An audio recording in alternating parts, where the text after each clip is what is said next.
Praise the Lord to all of you. Today the topic is Islam.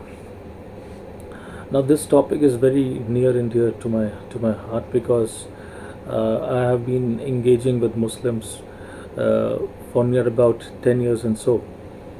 But first of all, I want to clarify that why I'm doing this, because Bible says in First Peter chapter 3 verse 15, it says that always be ready to give reason for your hope. In other words, you can say that always, Bible is saying that always be prepared to give reason for your hope for anyone who asks about it. Now, I have a very interesting incident in 2000. I think it was in 2003 or 2004. I don't remember. But I had the opportunity to attend one of the lectures of a very famous Muslim deist or a preacher, in which he was hammering the Bible. He was pointing questions towards our faith, and I was listening to that. But at that time, I was not. I was completely, from a blank mindset. I went over there. I was not knowing anything about the Bible or the Quran. So I was very curious to listen to him, because I've heard him in so many um, channels. So I went there. So he was hammering the Bible and the biblical portions out of context one by one, uh, and I was so shocked, because at that time I was really wanting to give him answers, but the problem was that I was not having enough material to talk to him regarding this. So after the talk, I had little bit opportunity to have a conversation with him. But when I went to him, that fellow said, "Brother, come to Islam." I still remember the words he said. Brother, he invited me to Islam, and he said, "Brother, come to Islam." So my response was that time that I'll study and then I'll think about it. So that was it. And by the grace of God, I've studied Islam. I've seriously started studying Islam from 2013, and it's now 2023. And God has really blessed these studies, and I've really tried my best to bring a lot of Muslims to the light of gospel. But another reason is, why these things are important uh, for us as a church. It's because uh, when we have children in our home, and these children go to places like school, and they encounter textbooks like science, in that you have got biology, you've got physics, you've got chemistry. They encounter a theory called the theory of evolution, in which the uh, the children read that there's no God who created the world, the heavens and the earth, but actually it was a process of evolution, or theory of evolution, which made these things in a gradual process. So these children will come up to you at home. They will ask certain questions, and it is very important to satisfy those questions, their criteria, whatever they are having on their in their life at the very early stages. So for us as parents, it is important for us to have some knowledge about the questions they are asking, and to satisfy their curiosity. Otherwise, these children will go astray from the faith. And I think church is doing a wonderful job in this area.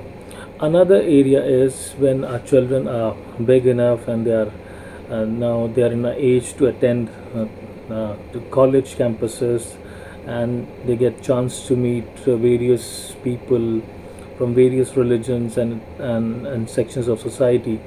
They encounter another thing which I term as the crisis of faith, because if our children are not deeply rooted in the Word of God, what will happen? They will encounter atheists, they will encounter Muslims, they will encounter Hindus, anybody you name. So they ask very tough questions.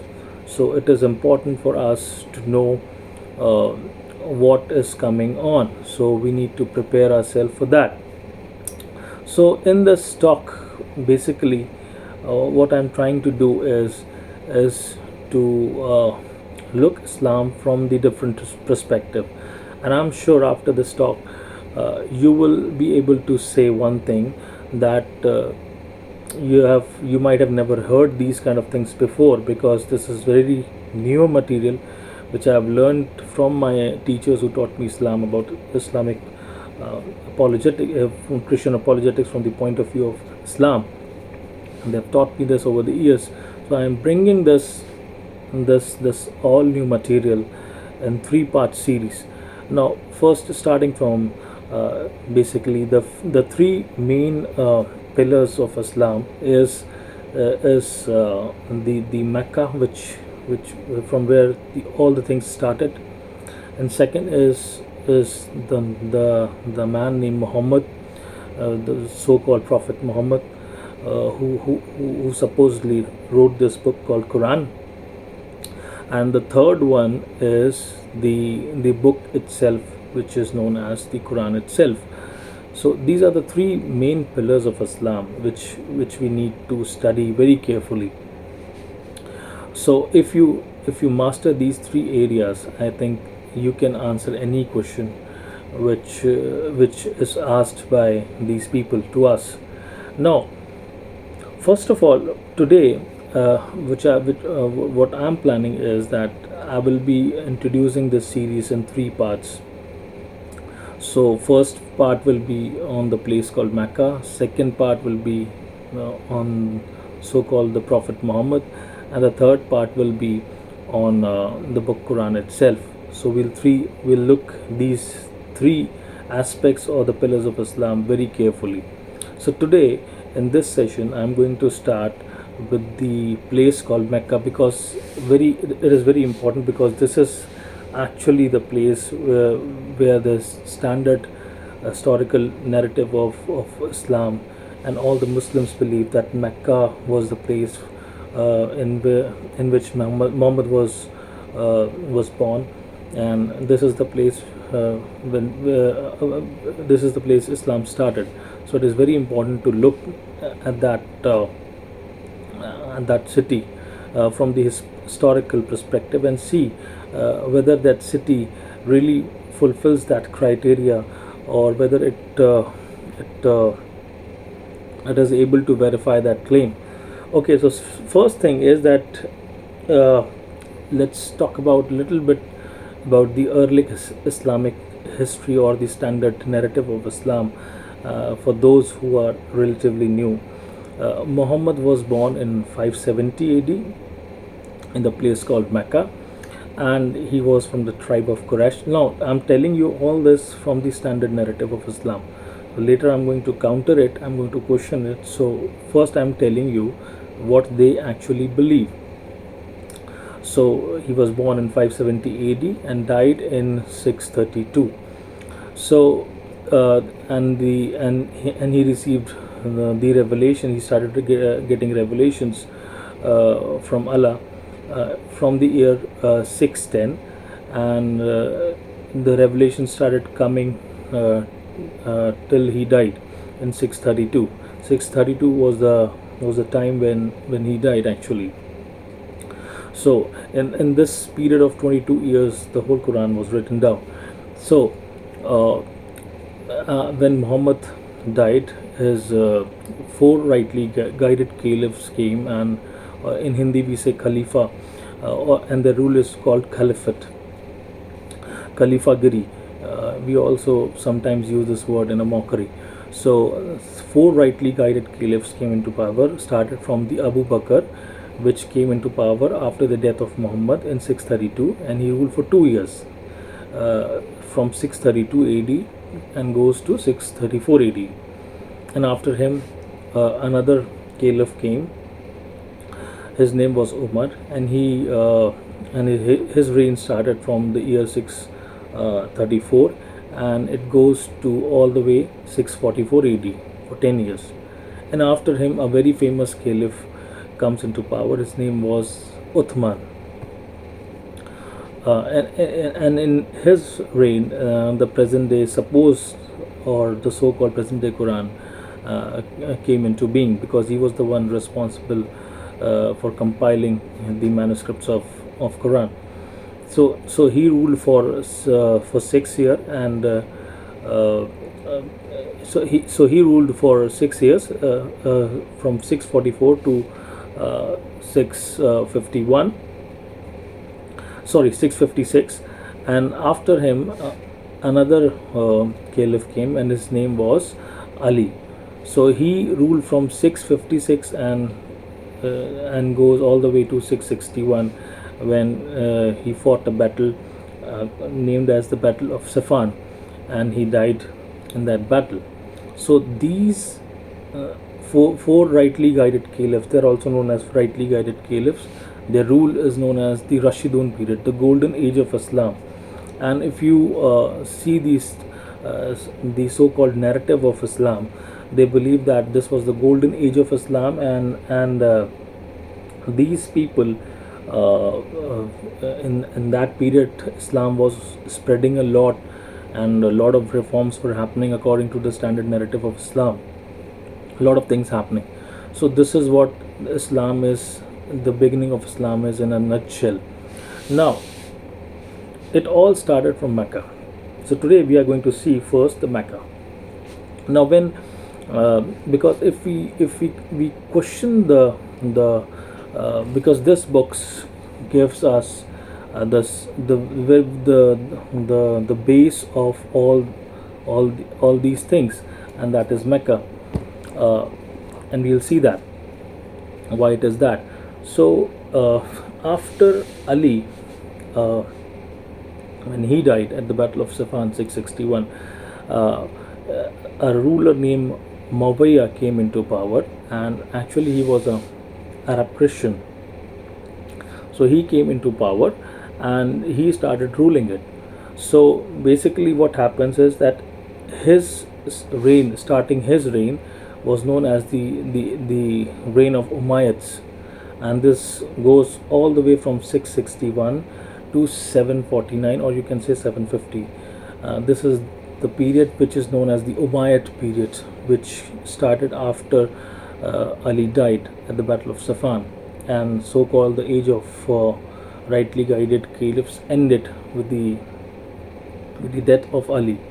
So after the death of Ali, Muawiyah came into power, and that started the period of Umayyad, and goes all the way to 750. Okay, so in his reign, because and then in 684, Abdul al-Malik comes into the power, and he started doing a lot of things, which we'll see in the upcoming sessions. He started doing a lot of things, and one of the things was that Islam was conquering all the way from Tripoli, which is in Libya, in the west, and it went and in the east they went and conquered till Afghanistan, and still the name is Afghanistan. So they were increasing a lot. Then after them, Abbasids came into power in 750 AD, and they went 750 means 8th century, and their reigns continued till the 9th century, and their reign went a little bit further from the west, from Tripoli or Libya. They extended to Andalusia, which is in Spain. Okay, and they in the east they were stayed till the Afghanistan boundary, but if you talk about the northern boundary, they reached towards the Turkey. They conquered it, and south from Arabia they conquered till Yemen. So today we are going to just see this area, which is known as the central part of Arabia, or you can say we'll concentrate on the city of Mecca and Medina, because that is the core of this lecture, where all these things started from that place, and we'll see whether it was whether it is right or not. So according to Quran chapter 7 verse 24, it is believed to be the place where Adam and Eve were thrown down from the Garden of Eden. So Quran makes it very clear. Although the name is not giving of this place, there's only one place which mentions Makkah is mentioned only once by name in the Quran, and that is uh, known as, just wait, let me check. Okay, Surah 48 verse 24. This is the only place where Mecca is mentioned by name.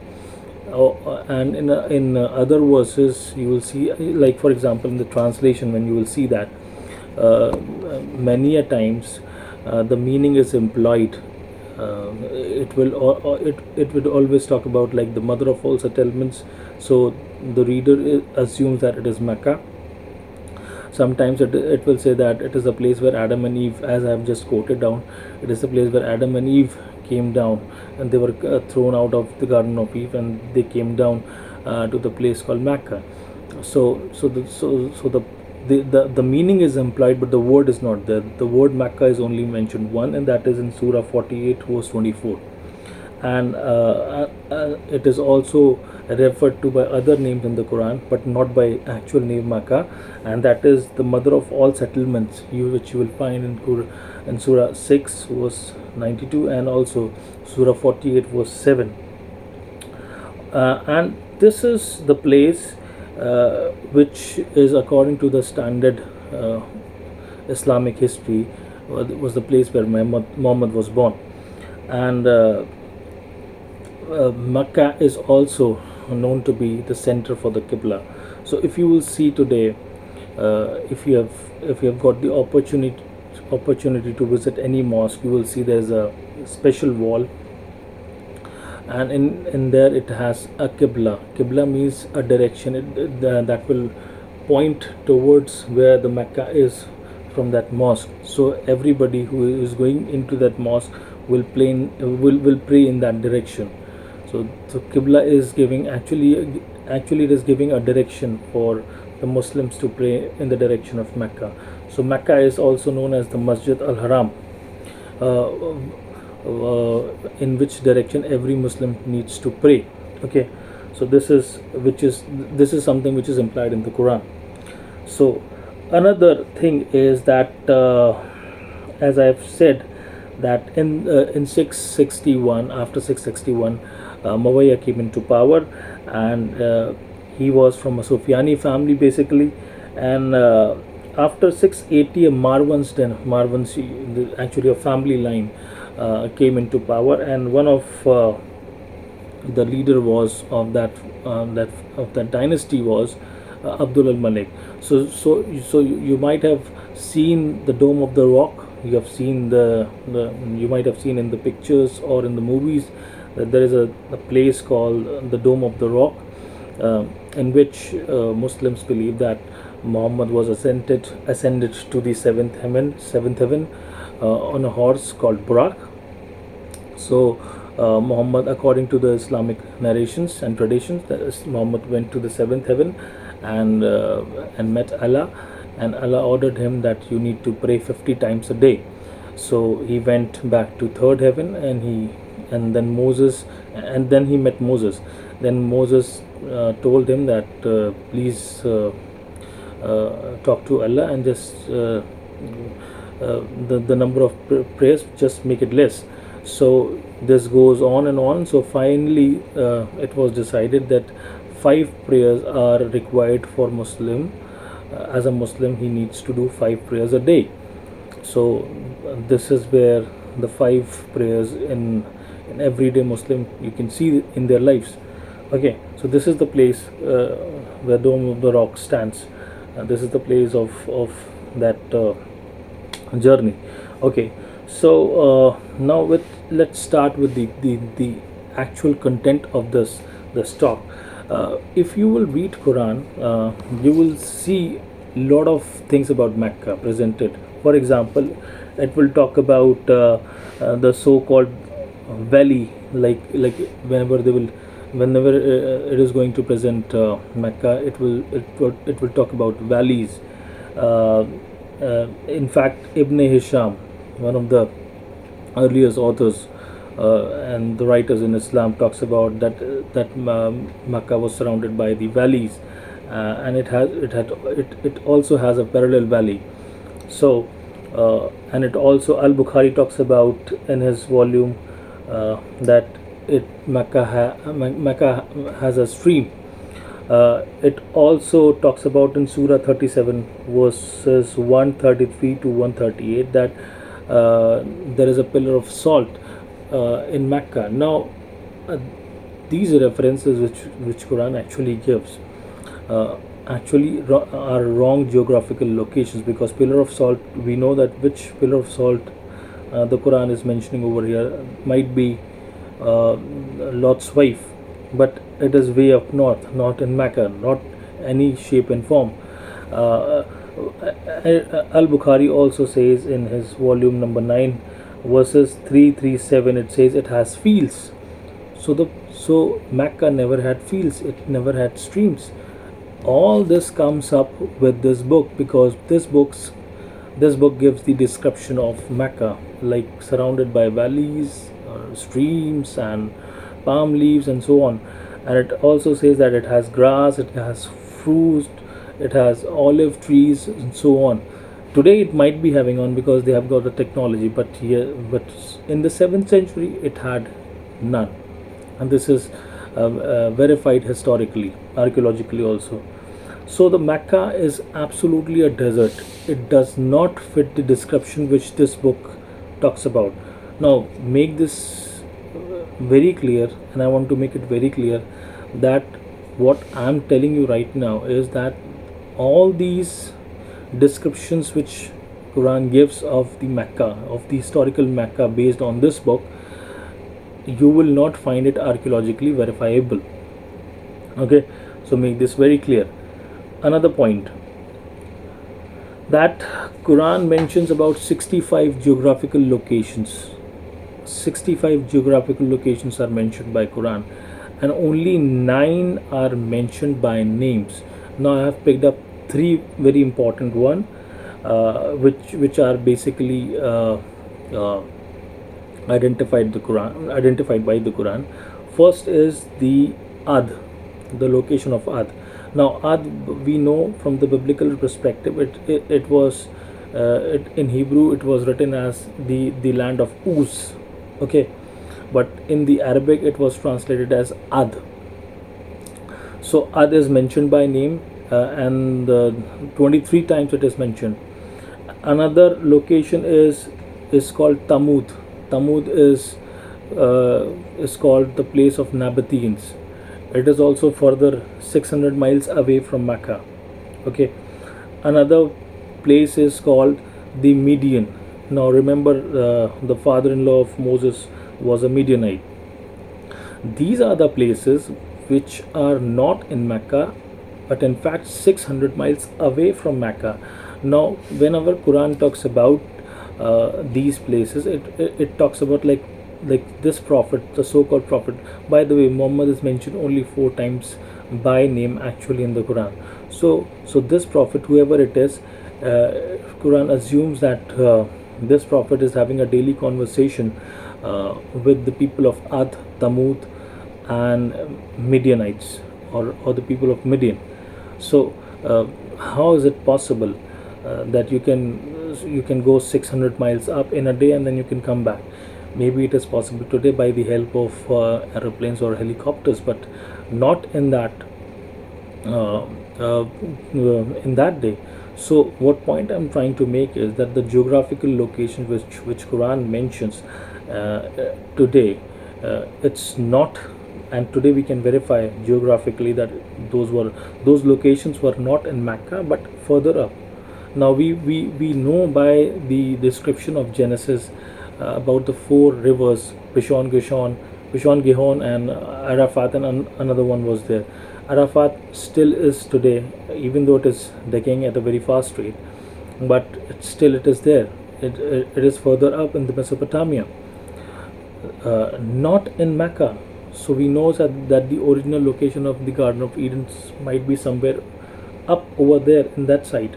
But how, but how Quran assumes that Mecca is the place from which Garden of Eden is somewhere else, and they were thrown down to this place called Mecca. So this doesn't fit historically and geographically or archaeologically very well. Another point that Quran assumes, and the traditions, that there are prophets buried in a kneeling position in the city of Mecca. Now, who are these prophets? I'm giving some of the names, like Adam and Eve, like Seth, Ishmael, Noah, and Daniel, and Queen of Sheba. No, but Queen of Sheba, we know from the Bible that she came from Yemen. And there are more than 70 to 300 prophets. Islamic tradition holds that they are buried in the city called Mecca. But today, when you see the modern day Mecca, you will see a lot of lot of buildings, lot of clock towers and all that stuff. And to make big buildings, they have to really dig down deep to make their foundation strong. So, but right now they have not found any of the so-called body of the prophet. They don't have. So, but their actual tradition holds to this narration that there are prophets burying in Mecca, at least more than 300. So why they are not able to find these bodies? Okay, let's move further. Now, important thing is that why I'm questioning Mecca, because Mecca is something which is a place where everything was started by the Islamic narration. Now, if Adam and Eve came first to Mecca, if it was the mother of all settlements as claimed by the Quran and the Islamic traditions, if that was the place from everything was started, and when you talk to any Muslim, he'll tell you that Mecca was a place of trade and commerce. But if that is the case, then we need to find that the importance of Mecca in those years, in those centuries. So if it was the center of trade, it had to be on trade documents or the maps, because we know that Roman people built roads, so they used to have a lot of commerce and trade, and the civilizations like Babylonian, Assyrian, Persian, Greco-Roman world, all these people were having trade with all over the world. So if Mecca, if it was the center of trade, that means they should mention Mecca by name. And also, second thing is that the Mecca should have been there in the trade documents or the maps, if it was the center of trade, or it was the center of attraction. But the problem is that we don't find any document, any ancient document until 8th century where Mecca was mentioned by name. So the question comes in, because Mecca holds the tradition of Islam where the Islam started. So what if I tell you that Mecca was actually not existing in that form in which it is presented today? Okay. So the first mention of Mecca comes in 741 AD. That's very late. Now remember, Muhammad was born in 570 AD and he died in 632 AD. So means 741 means almost 100 years. After that, there's a first mention of Mecca. Remember, I'm not telling that it is mentioned as a trade route, but first time it is mentioned by name in a document. It is known as Apocalypse of Pseudo Methodius Continua Byzantia Arabica. So this is the name of the document, and in which first time the Mecca was mentioned by name actually. And if you talk about the maps, the trading routes, which I'm going to talk about just in a moment. If you talk about these trading routes, Mecca was not mentioned in any ancient document. You talk about before Christ, or you talk about after Christ. It was not mentioned on any trading document until 900 AD. Okay, it it is important that Taif, which is further up on the plateau where today modern Mecca is, there's a place called Taif. It is mentioned, the trading documents mention Taif but does not mention Mecca. It also mentions Medina, also Yathrib, but do not mention Mecca. So if Mecca was the center of attraction, if Mecca was the center of trade and commerce, why these things are mentioned but not Mecca by name? This pose a lot of question. Now if you see Ptolemy's map, now what is Ptolemy? Ptolemy was one of the uh, general of or you can say here of one of the generals of Alexander the Great. So he used to do a lot of roaming here and there. He used to do a lot of trade. So he was not having any maps, but he wrote about his journeys. On based on his journeys, in his book, there's a person called Linhart Hole in 1482 came up with the second century AD map of this area of the Middle East, and guess what? Mecca was not mentioned. Another map is based on the Ptolemy's references, was made by Laurent Fries in 1581 AD, and still based on the works of Ptolemy. And this person Fries made a ancient map of the second century. Guess what? Because Ptolemy doesn't mention Mecca, so the map which this man Fries made was not having Mecca also. So again, Mecca was not there in the ancient times.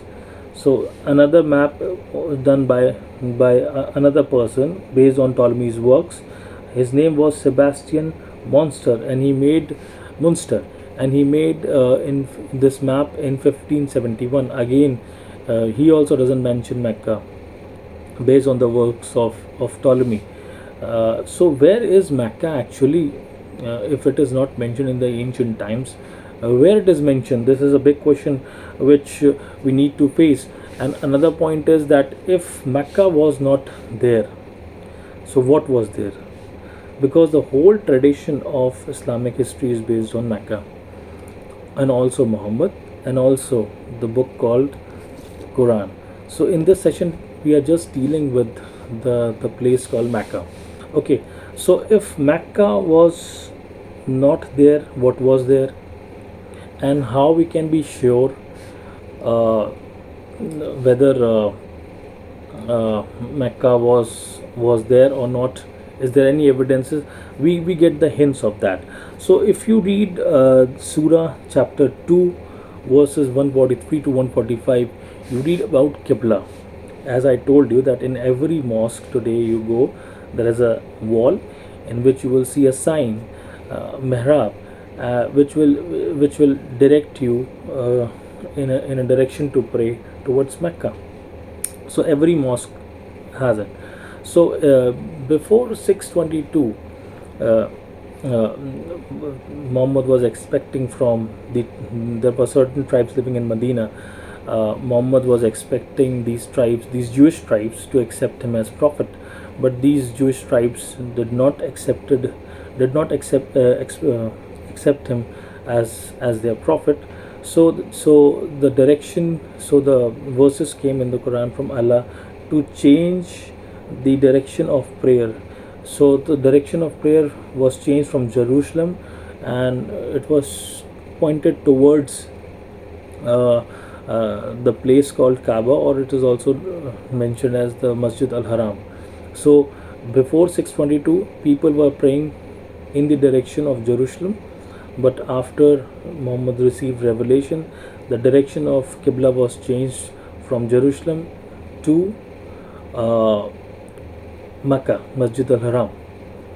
But if that is the case, if and we all know where Kaaba stands today, if that is the case, then every mosque built in that area need to face Mecca. Okay, but the evidence is just opposite of it. We find a very interesting material on this. Every mosque before 706 AD was facing Petra but not Mecca. Now, what is going on? If you see a mosque in Medina, which was made in 626 AD, it was facing Petra, not Mecca. If you see a mosque in China, it is also known as the Guangzhou Mosque of China, which was made in 627. It was also facing Petra, which is Petra is north of Mecca, 600 miles up, but not facing Mecca. If you see German Mosque, which is in Kerala, in the India, by the way, and that was made in 629 AD, that mosque is also facing Petra, not Mecca. Remember, I'm talking about the Qibla, the direction of prayers. Now, these mosques are built after 622, need to face the Mecca, but they are facing Petra. Another one is Jamai Hama al Kabir, which is there in Syria. It was made in 637 AD. It is also facing Petra. Another one is the Fustat Mosque in Egypt, which was made in 642. Muhammad died in 632. This mosque also was facing Petra. Another one is the Humaina Mosque in Jordan, which was made in 699 AD. That is also facing Petra, not Mecca. Another one is the Grand Sana Mosque in Yemen, which was made in 705 AD. That is also facing the Petra, not Mecca. All this, every Qibla from 624 to 706 AD was facing Petra, but none were facing Mecca. It is only after 625 AD the mosques were and their Qiblas were turned and shifted towards Mecca. Now, this gives us a clue that because we have seen the evidence of the geographical locations, which tells us that this place was not actually is what is described by this book called Quran. Second thing, we have just evaluated the Qibla problem as mentioned by the Quran in Surah 2 verse 143 to 145, which talks about the Qibla direction being changed from Jerusalem to Masjid al-Haram, or also known as Mecca or Kaaba. But according to that, if that was the case, then these mosques which were built after 622 AD, and I've counted all these after 626 AD, all these mosques, they are facing Petra but not Mecca. What is going on? Both of these evidences are making sure that the place of all this starting is not Mecca but somewhere else. We'll see that. Another point. We'll move further. Now, another point is that it is, as I've mentioned earlier, that according to the historical narrative of Islam, every Muslim believes that Mecca was the center of trade. It was there on all the trading documents. It was the center of attraction. Civilizations were there. But as whatever evidences I've gathered and presented in front of you, we see a difference of opinion on all these things. Another point is the trading route theory. Now, even today in the West, in schools, there is a theory called Montgomery Watt trading route theory, in which he presented a document of maps, in which he showed, based on this Islamic narrative, what was the trading uh, there in the ancient time based on this standard narrative.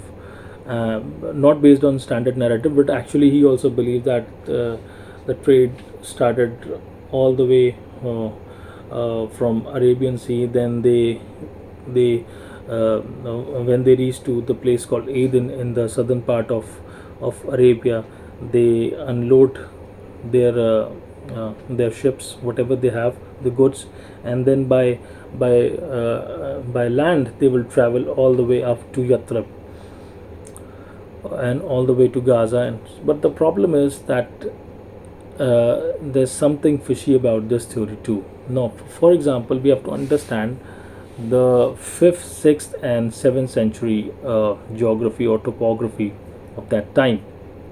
Now, what do I mean by that? We know that trade was there, uh, trading was happening all over the world, from Spain to China. But the problem was that in between India and China, there's a mountain called Himalayas, and still it is there. So it was very difficult for people to have a trade by Himalaya. So what they did, that Chinese people started using the Arabian Sea, uh, and by that they used to come. And according to Montgomery Watt theories, they will come by the Arabian Sea, and they will stop at the place called Aden, and they will go to Yathrib. Just wait. Yes, they will go to Aden, Sana, Nazran, Taif, and now Taif is a plateau. Taif is a plateau, and below Taif, there's a distance of 3,000 feet down, and then you have a place called Mecca. So then you unload yourself in Mecca, and then after again you go upward 3,000 feet, place called Yathrib, the modern day Medina, and then to Tabuk, to Petra, to Gaza, all the way to the Byzantine Empire and the Mediterranean Sea. So this is what Montgomery Watt presented in his trading route theory. But there was a very good scholar. She died in 2004. Her name was Crone. So she wrote a book called Trading Routes and the Rise of Islam in 1987. And basically, what she did noticed is that she saw that this theory of trading route Montgomery Watt, it's lacking some evidences, because she noticed that if they are coming all the way, because remember, in the 5th, 6th century, 5th, 6th, and 7th century, there was a war between the Byzantine Empire and the Sassanids. Sassanids means the Persians, and these people were the worshippers of, they were the Zoroastrians, okay, Zahura Mazda. So they were having a fight with each other with the Byzantine Empire, which was Christian basically. So they blocked the middle corridor, and because of that war, nobody was able to do any commerce or trade via that route. So Montgomery Watt believed that trade route had to be changed, and they will take sea route. They will continue till Aden, which is the tip of the Red Sea, and which is the southernmost part of the Arabia. And from Aden they will go to Sana, which is also known as Yemen, and from Yemen they will go to Najran, and Najran to Taif. But she noticed that why just beside that, if you have a Red Sea, why you want to unload your goods and you have to carry by desert? Why you will do that? For example, if there is a big desert, and there is no vegetation, there is no water, there is no food, uh, would you like to walk on that desert, or would you like to carry on with the sea? I think with the sea it must be very easy.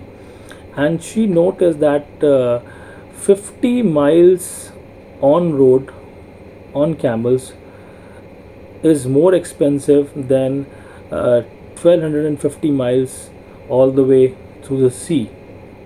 So if you walk in the desert just 50 miles with all the camels and the goats, it will cost you same amount of money if you go by a sea route on boats or ship, anything you say. uh, Same amount of money will cost you 1250 miles. With that same amount you can uh, reach to Yathrib or to Gaza. Now she noticed that if the Red Sea was there, why they will leave their goats, why they will unload themselves and they will travel all the way to desert. And then she saw that uh, Mecca is a place which is absolutely a desert. Even today, there is a well called Zamzam well in Mecca. Uh, People say that it has miraculous powers and it has fresh waters. No, it doesn't have any fresh water. Uh, to supply the water in the Zamzam well, the pipeline come from the Jeddah, which is further away from Mecca. So this is the place, and there is an American company basically which handles all these things. So from there, through the pipelines, the water is coming. It is not something miraculous which they believe even today. So if so, she analyzed, if there is no water in Mecca, if there is no vegetation in Mecca, if there is no if there is no water, there is no civilization in Mecca. It was not in the any trading document. She also, because of that uh, uh, error, she checks. And she checked the documents of first century. Now she can read and write 15 ancient language, and because of that she was able to check the ancient trade route documents before Christ also, 3rd, 2nd, 1st century BC, and then all the way to 7th and 8th century BC. She couldn't AD. She couldn't find any trading document in which Mecca was mentioned. Now, more than that, if you see other civilizations, if you see Assyrian civilization, if you see Egyptian civilization, which is very near to the place called Mecca today, if you go and see the Roman civilization, the Persian civilization, or any other you talk about, none of them mention Mecca by name. So if Mecca was it is known to be the oldest city on the planet Earth, because this was the city where Adam and Eve were cast down. So this is the starting of civilization according to the standard narrative of Islam. But if that is the case, then it needs to be mentioned in the other civilizations, other trading documents. If it was the center of trade, it needs to be there in some documents, but it is not there. So she sensed that something is wrong, something is missing, and she needs to check.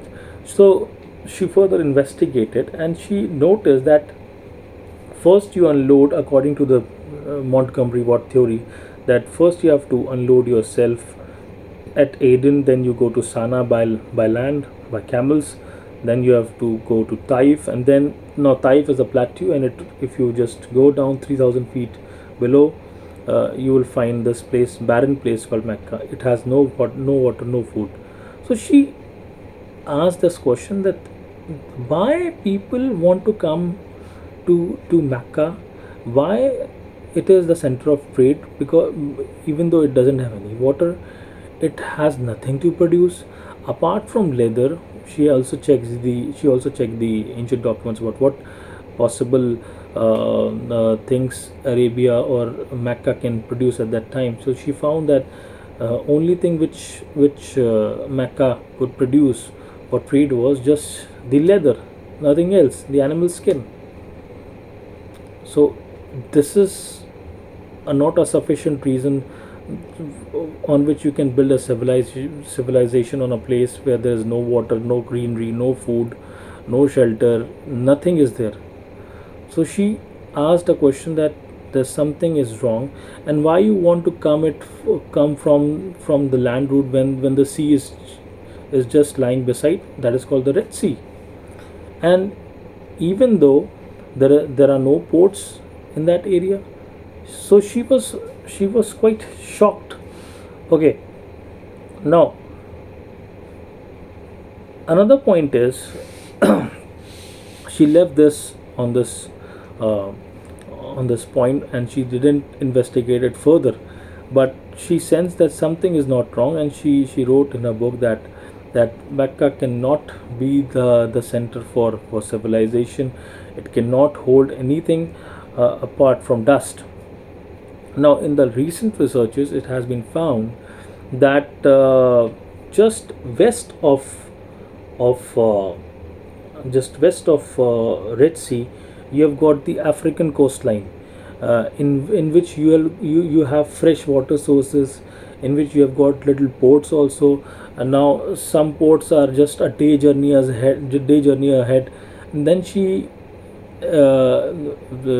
then the people in the recent times went to the trading documents and found that Africa was mentioned in the trading documents, in the ancient trading documents, right before the second century BC, all the way to 8th century, 9th century, and 10th century AD. African coast were mentioned on all the trading documents, but not Mecca. Now, Adulis is mentioned over there. Adulis is in Etria. It is mentioned in the trading documents right from 246 BC. Then you have got Shokin, which is in Sudan, also nearby Africa.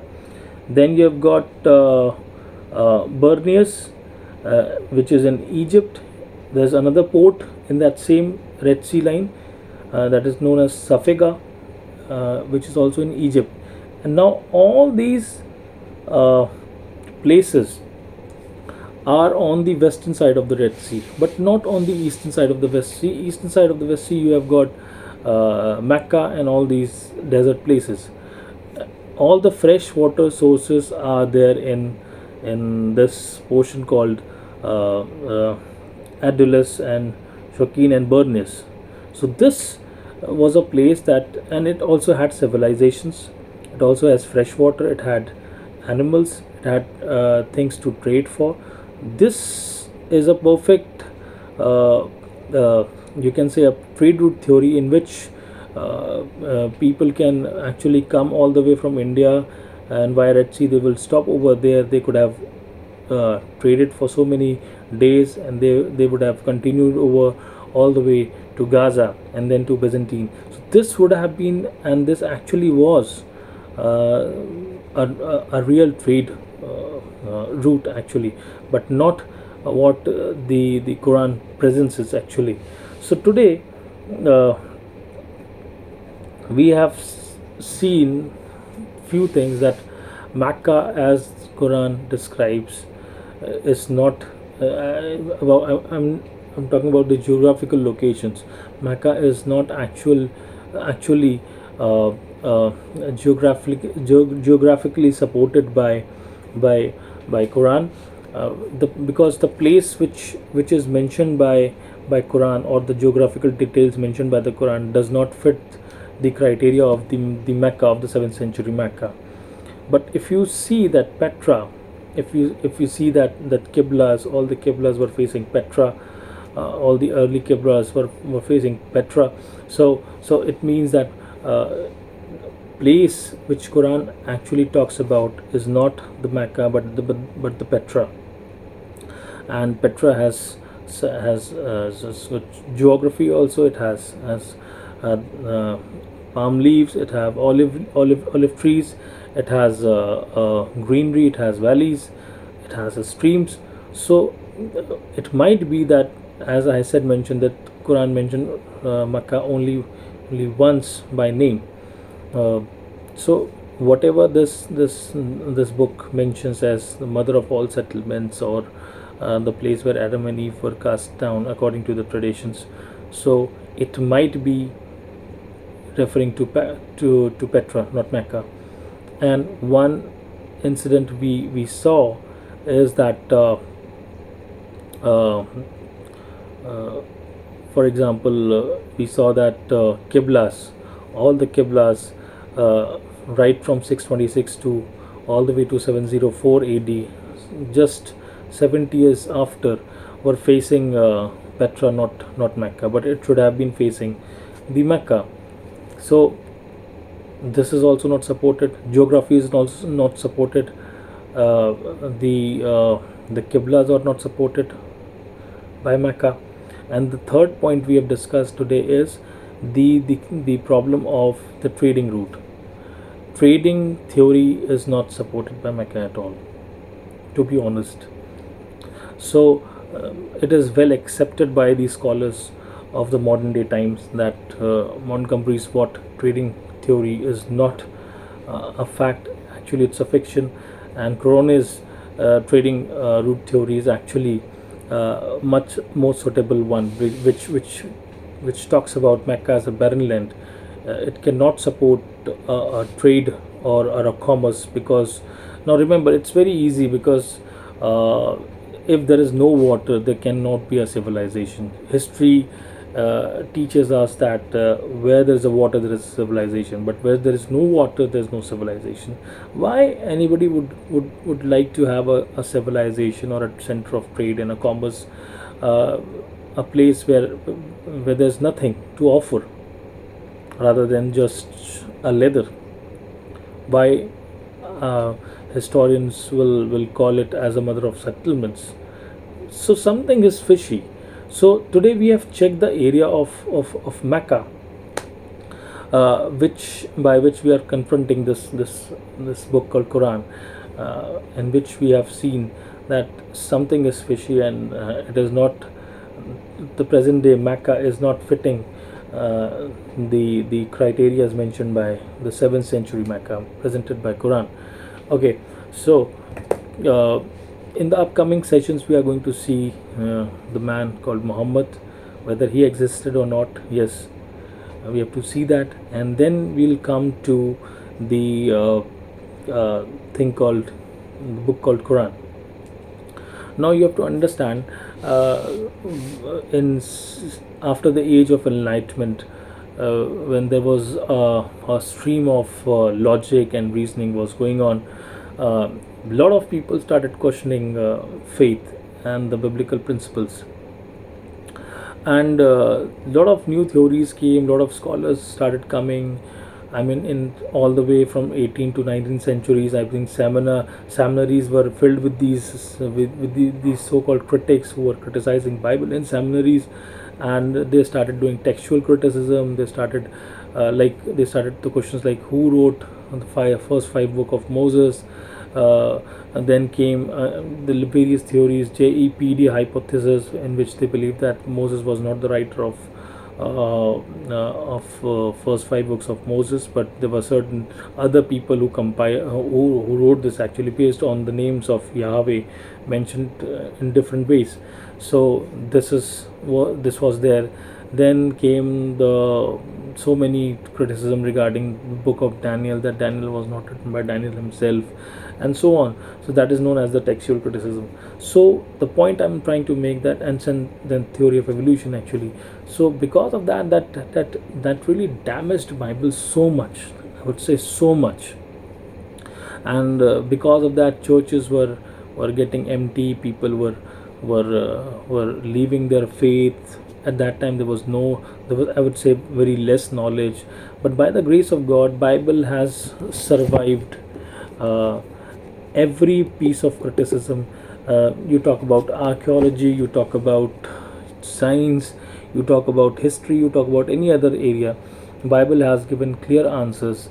I mean, still remember there was one stream of scholars who was questioning that Bible mentioned Assyria, but historically Assyria was never uh, being found. So what was the case? So but in the recent times we have discovered that due to excavations we came to know that Assyria actually existed. The place from started from Syria to all the way to Iraq is known today as the modern day Assyria. So it was there. So people used to say that David was just an imaginative character of the Bible. It never existed historically. Today we have excavation in Israel in which they have excavated the city of David. They've found the coins, they've found the inscriptions. So everything is pointing towards this book, because this book is from God. So if this book is from God, it will always point to the truth. And point I'm trying to make is that this book has survived every attack on itself, whether it is textual criticism, whether it is scientific analysis. And the recent upcoming sessions I'm going to take some scientific sessions as well. So it has survived every piece of attack which was pointed towards it. But what about the other religions as well? Now the scholars or the critics, so called the liberal things, or the any stream of scholars, what they have done to the Bible, called the textual criticism, now I have started doing with the other religions as well, known as the Hinduism as well as Islam. So in Hinduism, I'm searching Mahabharat, Gita, Purans and Upanishads and Mimamsas and Brahma Sutras and all those stuff, categorized in Shruti and Smriti. I'm checking all those, what manuscripts they have, what archaeological evidences they have to support their claim. So as Bible is supported by these claims. So whether other these books fulfill these criteria or not, so far I'm breaking ground on this.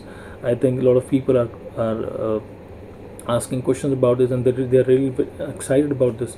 Another point is that same we are doing it with the Quran, checking the manuscripts, checking the archaeological evidences, checking the historicity, and we are finding that everything which is mentioned by the traditions is actually falling apart. So in this session of today, we have discussed a city called Mecca, and we have found that historically the historical account is not accurate, and we find holes in it. So in the next session, remember, there will be two more sessions on Islam, and after that I'll continue maybe on Hinduism and on other sessions as well, on science and atheism and so on.